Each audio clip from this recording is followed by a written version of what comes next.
The Castlevania franchise was initially embraced enthusiastically only by gamers. However, in recent years, the entire Castlevania lore has seen a sudden surge in popularity, gaining widespread acclaim and introducing a multitude of new fans to the rich world within the franchise. After the massive success of the Castlevania animated series, the new spin-off, Castlevania Nocturne, on Netflix, has truly got us in a chokehold. If you have already seen all the 8 bone-crushing, blood-splattering episodes, you are well aware that the series introduces Richter Belmont as the main protagonist, and of course, the last descendant of the Belmont clan. From the storyline to the graphics, everything around this character has left us in awe, pinning him on the map alongside his other famed vampire vanquishing predecessors like Leon Belmont and Trevor Belmont. But before his appearance in the new spin-off, non-gamers or most people barely knew anything about this vampire warrior's origin story. This video will be ridden with spoilers from Castlevania Nocturne. You have been warned. So, who is Richter Belmont? Without wasting another moment, let's get right into it. Before we go into our explanation, we have a very small request. If you like our content, please support us by subscribing to our channel.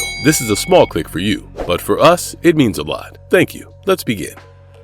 The tragic backstory of Richter Belmont. Right from the beginning of the first episode of Castlevania Nocturne, we witness how riveting, tumultuous, and unpredictable life can be if you are a Belmont. The first 10 minutes of the episode shows us the poignant backstory of Richter, who watches his mother die right in front of his own eyes. Richter was only a boy when his mother, Julia Belmont, decided to send him to France, as Boston just was not safe anymore, back in 1783. Just before little Richter could reluctantly board the ship alone, leaving his mother behind to deal with the vampire-shaped crisis at hand, a menacing vampire named Olrox appeared at the premise. Although Julia asked her son to run to the docks and board the ship, he did not listen. Naturally, a battle ensued between Olrox and Julia, who took her iconic vampire killer whip to fight the malevolent vampire with piercing green eyes. Now, Julia had killed Olrox's one true love because he was a vampire, and so Olrox was out of blood. Almost when we thought Julia had Olrox, the vampire showed his magical prowess and turned into a huge dragon, attacking Julia and almost getting to Richter in the process. But as these stories go, Julia, in an attempt to save her son, lost control of her whip and could not subdue the dragon. Her magical ability served no match as Olrox had cornered her, and before Richter could even process the entire situation, the dragon swiftly pierced through Julia's body with the sharp end of his tail, leaving her lifeless in a pool of her own blood. At that tender age, Richter witnessed the brutal murder of his mother right in front of him. He tried to shoot his amateur fire beams at the vampire, but of course he was no match for him. As Richter stared at his mother's body in utter shock, Olrox changed back to his vampirical form and justified his act by saying that Julia had taken away someone he had loved, so it was necessary for her to meet the same fate. As Richter sobbed uncontrollably, Olrox assured him that even if he was not going to kill him now, they would meet again in the future. Sadly, Richter was just a child. He had no choice but to pick up his mother's vampire-killing whip and board the ship to France, where his mother thought he would be safe. Richter's time in France. 9 years later, we see Richter Belmont as a grown man in Western France, where he was raised by Tara as her own son, alongside Maria, Tara's daughter. Now, the series brings in quite some historical significance, being set right in the middle of the French Revolution, where we get to witness some good old vampire and monster domination amidst the ongoing class battle between the rich and the poor. Anyways, we find Richter Belmont and Maria Renard in a meeting with revolutionary forces amidst the backdrop of the unfolding French Revolution. During this meeting, passionately led by Maria, we bear witness to yet another action-packed scene as Richter and Maria confront a group of vampires. These vampires are converging at a nearby chateau in anticipation of someone they refer to as the Vampire Messiah, Devourer of Light. Reluctantly, Richter and Maria turn to the clergy, seeking assistance from Abbot Emmanuel of Machicool. However, tensions simmer between the revolutionaries and the clergy, with Abbot quick to label the revolutionaries as a godless mob. Nevertheless, he commits to investigating the matter, recognizing that both sides share a common battle against the forces of evil, and the Marquis might be harboring the vampires. But the show wastes no time in revealing the connection between the vampires and privilege, as it opens with revelry at the chateau, where rich party-goers exhibit elongated canine teeth, feasting on the poor. As night falls, Richter, Maria, and Tara, a witch like her daughter, come under attack by night creatures. These creatures are gruesome reanimated human corpses, infused with demons from hell, summoned through various dark rituals that can only be performed by a forge master. While the battle rages on, they face the risk of being overwhelmed until they are rescued by newcomers, Annette and Edward. These warriors are part of a vampire hunting team who have arrived in France from the Caribbean island of Saint Domingue, armed with critical information about the vampire Messiah and seeking out Richter Belmont. The creators of Castlevania Nocturne skillfully interweave real-life historical events, such as the slave uprising alongside the royalist efforts to maintain their grip on power, seamlessly connecting them to the burgeoning vampire movement. The opening monologue delivered by the Abbot of Machicool in the second episode hints at the emergence of a new leader, a Joan of Arc figure, who is expected to guide the righteous towards redemption in the face of a godless uprising. However, as this divine introduction unfolds, it becomes evident that this Messiah is far from a holy figure, as she is not a child of God. This episode serves as a crucial moment for building the backstories of both the world and its character, gradually revealing their complexities. We learn that throughout history, vampires have maintained their influence by aligning themselves with the aristocracy. However, the new vampire Messiah, Countess Erzbeth Bathory, intends to disrupt this established order, positioning vampires at the top of the hierarchy while utilizing humans as mere figureheads, thereby controlling society from behind the scenes. Bathory's sadistic and immortal nature is born from a history of delighting in torture and prolonging her victim's suffering, a darkness that persists even after her transformation into a vampire. In the narrative's progression, Richter, Annette, Edward, and Maria embark on a covert mission to investigate the revelry at the chateau, when Annette notices her mother's murderer, the Comte de Vaublanc. Fueled by anger, Annette taps into her powers, drawing the group's attention to the vampires. A fierce battle ensues, as Richter faces the vampire with his vampire killer whip, but unfortunately the group is left outnumbered and on the brink of retreat. In a desperate escape attempt, Annette constructs a bridge to cross a river, but tragedy strikes as Edward is captured by vampires from all sides, leaving Annette distraught. The episode concludes with Edward's lifeless body being placed in a wheelbarrow filled with corpses, destined for the Forge Master's grim task of creating more night creatures. As Edward is turned into a terrifying night creature, it is revealed that it is the Abbot who is the Forge Master, making new night creatures by using a machine from hell that turns corpses into morbid creatures who wreak havoc. Soon Droltas Wintis, the right hand of the vampire Messiah, comes into picture with her dark, seductive allure, skillfully manipulating the upper class, while defying the vampire's inherent aversion to sunlight. Drolta's presence is linked to her overseeing the night creatures. Meanwhile, within the gang, differences in their approach to the impending attack become apparent. Annette is fueled by a deep desire for revenge, whereas Richter leans towards a safer strategy, a departure from his usual approach. This shift can be attributed to his lesser investment in both the revolutionary cause and an emotional connection with Edward and the night creatures. A turning point arrives when Tara reveals her knowledge of a secret route inside the church, activated through a hidden lever on the exterior wall. But as expected, the group encounters a confrontation with the night creatures. Amidst the ensuing battle, Drolta and the clergy also join the fray. Drolta targets Annette, who had been attempting to free Edward and is stuck with grief upon realizing his sentience. As the conflicts escalate from all sides, Richter is suddenly lured by a slithering voice calling out to the Belmont boy. Almost instantly, Richter reverts to the traumatized child who witnessed his mother's death, and the presence of Orlocks triggers his PTSD. He makes a desperate dash towards an escape passageway, leaving Maria, Tara, Annette, and their mission behind. Ultimately, they are forced to retreat. Richter Belmont's journey from being a powerless Belmont into regaining his magical prowess. After escaping the dungeons of Abbott's Church, Richter runs away to the jungle and cries uncontrollably as he sits by the lake. Now, throughout the series, we notice how Richter seems to be an avoidant, always refraining from talking about his issues or his grief over watching his mother die. Even when Annette asks him, he only mentions his mother's death by explaining how he lost the little magic he could conjure after his mother's demise. But when he saw Olrox as a grown man, Richter went into shock again, as it felt like life was holding up a clean mirror to his past, where he again became the helpless little boy who could not move. On the other hand, Annette is deeply disappointed with Richter's impulsive decision to flee, which she expresses in response to Tara's attempt to make her understand Richter's perspective on seeing his mother's murderer. Now, coming to the main part, in a pub, Richter attempts to purchase food and encounters an old man who offers to cover his tab. This seemingly ordinary encounter takes an unexpected turn when a stranger confronts the old man. The old man swiftly wields Belmont's killer whip, defeating their assailants in a bar fight before passing the whip to Richter. He admonishes Richter for not taking better care of it, and to Richter's surprise, reveals himself as Juice Belmont, Richter's grandfather. As it unfolds, it becomes clear that Juice had been silently watching over Richter Belmont throughout his life. Even Tara, who is revealed to be Richter's distant cousin, 1,000 times removed, had knowledge of Juice's choice to not be directly involved in Richter's upbringing. During a dinner conversation with Richter, Juice reveals that, like his ancestor Sypha, he possessed one of the strongest magic harnessing abilities of his generation. Tragically, he lost this power when his wife and friend Maxim fell victim to the ruthless vampire Lord Ruthven. As they were talking, a sudden vampire attack caught Richter and his grandfather off guard. In a dire situation where Richter witnesses his grandfather being overwhelmed, he makes a critical decision to persist, even at the potential cost of everything he holds dear. At this moment, Richter's dormant magic powers are awakened. With newfound strength, he ruthlessly dispatches the vampires with relative ease, unforgivably slicing them in two. When questioned by the surviving vampires about how he accomplished this feat, Richter responds by emphasizing that he had people left in his life to love, a luxury his grandfather had never allowed himself to experience.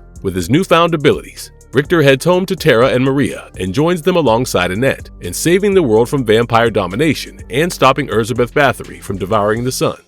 How Richter is related to Trevor Belmont. While the Castlevania game series has featured a wide array of Belmont characters, the anime adaptation primarily centers on Trevor Belmont, one of the earlier members of the clan. Throughout its history, the Castlevania series has been known for its shifting family tree of Belmonts, but it's possible to speculate on the familial connection between Trevor and Richter Belmont in Castlevania Nocturne. Originating in 1986 Famicom, the Castlevania series has a rich history as a long-running collection of Metroidvania-style video games that typically revolve around various members of the Belmont family hunting vampires. While the series has predominantly remained constrained to the world of video games, Netflix introduced an animated adaptation in 2017, spanning 4 seasons and receiving critical acclaim and admiration. The series primarily follows Trevor and Sypha, along with Alucard as they embark on quests, including their mission to confront Dracula. Even though the original Castlevania series has concluded, we already know that Castlevania Nocturne continues the Belmont legacy, with Richter Belmont set within the French Revolution era. Castlevania possesses 2 well-defined Belmont family lineages, the one originating from the original series, and the simplified one stemming from the 2010 reboot series of Castlevania, Lords of Shadow. Although the anime does not provide explicit details about Trevor's family lineage, it remains challenging to precisely determine the number of generations that separate Trevor from Richter. Firstly, Castlevania Nocturne is set during the French Revolution, a period spanning over 3 centuries after the original series. Furthermore, Richter consistently appears as a direct descendant of Trevor, implying that Trevor serves as Richter's forefather from multiple generations back. The conclusion of Castlevania Season 4, mirroring the game, reveals that Sypha is pregnant with Trevor's child. Based on these elements and Richter's absence in the Lords of Shadow timeline, it is reasonable to assume that Richter's family tree aligns with the original timeline. Within this context, Richter is established as a distant grandchild of Trevor, but determining the precise number of intervening generations requires an exploration of Castlevania's intricate Belmont family tree. In the original timeline, the Belmont family lineage unfolds with Richter as the son of Juice Belmont, who is the grandson of Simon Belmont, the protagonist of a Castlevania game. Simon, in turn, is the great-grandson of Christopher Belmont, though it remains uncertain whether this lineage passes through Soleil or Gerhard Belmont. Christopher, as the son of Frederick Belmont, is also the offspring of Trevor Belmont and Sypha Belnatus. Consequently, Richter's placement as the 9th-generation descendant of Trevor aligns with the time frame of Castlevania Nocturne. It is essential to consider that the Lords of Shadow's family tree simplifies the Belmont lineage, presenting Simon as Trevor's son. While Castlevania Nocturne may draw inspiration from this simplified timeline, significant alterations would be necessary to account for Richter's birth during the French Revolution. The Castlevania series boasts a convoluted timeline spanning over 30 main games, and given the series' history of retcon, it is likely that Castlevania Nocturne may introduce some changes to Richter's lineage. Nevertheless, the aforementioned explanation offers insights into how Richter is related to Trevor in the mainline game series, a relationship that Castlevania Nocturne might adapt or modify as it sees fit in the future season. Marvelous story of Richter Belmont in other media. Now that we have covered Richter's backstory in Nocturne, let's take a look at his enigmatic conquests featured in other media of the Castlevania franchise. Richter Belmont in Castlevania, Rondo of Blood. In this version, Count Dracula, resurrected through a dark ritual led by the malevolent priest Shaft, sought vengeance and power. He commanded his forces to abduct Richter Belmont's girlfriend, Annette, along with villagers like Maria Renard, Tara, and Iris. Richter, en route to the village of Algiba, encountered Dracula's invulnerable servant, Death, who tested him with relentless attacks. When Richter successfully fended off the assaults, Death departed, vowing a future showdown. Now, Richter, duty-bound to confront the Dark Lord in every incarnation, vanquished Dracula's vast army, including Shaft, alongside Maria, his newfound ally. Together, they rescued the captives and ultimately defeated Dracula, reaffirming Richter's role as a vampire hunter. Richter Belmont in Castlevania Symphony of the Night. Here, Shaft, having survived the events of Rondo of Blood by containing his soul within an invisible crystal ball, deviously manipulated Richter 4 years later. He coerced Richter into becoming the castle's new master, all in a sinister plot to resurrect Dracula. So, Richter, harboring dissatisfaction with his previous victory over the Count, contemplated the idea of eternal battle and willingly played a role in Shaft's scheme. However, it was Alucard who emerged from his slumber, ventured into the malevolent castle, and, aided by Maria, devised a plan to free Richter from Shaft's malevolent influence. Alucard then engaged Richter in combat, shattering the crystal ball, thus severing the link and releasing Richter from control. Following this, Alucard confronted Shaft, who admitted that he had manipulated Richter because of his unparalleled status among vampire hunters, serving as a deterrent to anyone attempting to thwart Dracula's resurrection. Eventually, Alucard went on to face his father in their second encounter, while Richter and Maria waited outside the castle. Richter Belmont in Castlevania Nocturne of Recollection. Following the events of Symphony of the Night, Richter, haunted by his manipulation at the hands of Shaft, reluctantly resumed his role as a vampire hunter. Armed with the sacred whip, he sought to aid Maria and Alucard. He then contacted Maria via letter, warning her of vampire attacks in their village and urging caution. Soon, Richter discovered the vampire attacks and crossed paths with Cyril and Alexis, who claimed to be vampire hunters. He rescued them from a perilous encounter, revealing his presence. Later, Richter saves the injured Maria from a potion created by Cyril and returned her to Alucard. He cautioned Alucard about the sacrifices his loved ones could face if he succumbed to his vampiric urges. In his pursuit of the vampire responsible for the attacks, Richter encountered Cyril once more, learning that Alexis had been abducted by a black-winged demon, Magnus. Richter, alongside Cyril, embarked on a mission to rescue Alexis. Their journey culminated in a final confrontation with Magnus, where Richter, Cyril, and Alucard joined forces for the ultimate battle. Richter Belmont in Castlevania Portraits of Ruin. In this Castlevania game storyline, the vampire killer whip comes into the possession of Jonathan Morris, who initially struggles to harness its full potential effectively. After Jonathan and Charlotte Allen successfully cure Loretta and Stella from vampirism, the sisters generously offer to assist Jonathan in mastering the whip's power. This assistance is optional for players, but if they choose to accept it, the sisters facilitate Jonathan's training by transporting him to another realm, where he faces the living memory of the last Belmont who wielded the whip, Richter Belmont. Here, Richter engages the player using an array of formidable weapons, including crosses, daggers, holy water, grand cross, axes, a swift dash strike, and an empowered version of the vampire killer whip. Upon overcoming Richter's illusion, Jonathan's whip attains its full potential, becoming one of the most powerful weapons in the game. Be gone!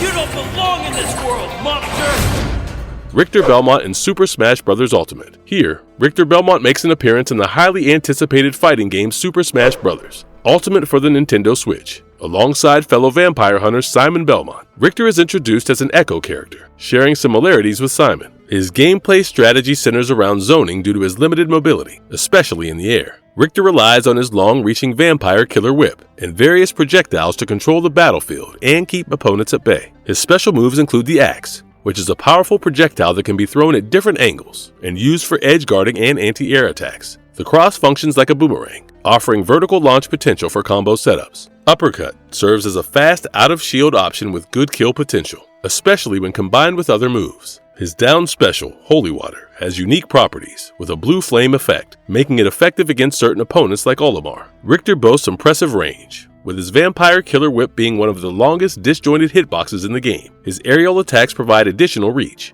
and his down aerial's late hit allows for combo setups and KOs. On the ground, his attacks have great range, making them effective when spaced. Despite his strengths, Richter suffers from severe weaknesses. His recovery is one of the worst, making him vulnerable offstage. His low air mobility and heavyweight status make him susceptible to combos, and his poor frame data and mobility hinder his close-range game. Richter also struggles with small character hitboxes, and his projectiles can be reflected. His grab range is limited, and proper spacing is essential for securing KO. While Richter shares similarities with Simon, he has experienced fluctuations in popularity due to shared weaknesses. Some players have opted for other characters, but his true competitive placement remains a topic of debate. Marvelous verdict. They say spin-offs can barely follow the footsteps of their original counterparts, but Castlevania Nocturne has undoubtedly broken all these stereotypes into pieces, from Richter Belmont's classic poignant hero trope, to carefully sensitizing social issues with impeccable imageries and, of course, the unforgettable historical significance. Nocturne truly has the potential to become a masterpiece in itself. Now that we have come to the very end of this video, What do you think will happen in the upcoming season? Will Alucard help Richter reach his full potential as a Belmont before defeating the Devourer of Light? Let us know in the comment box below. She died. Some vampires do magic too. I believe in you and your mother.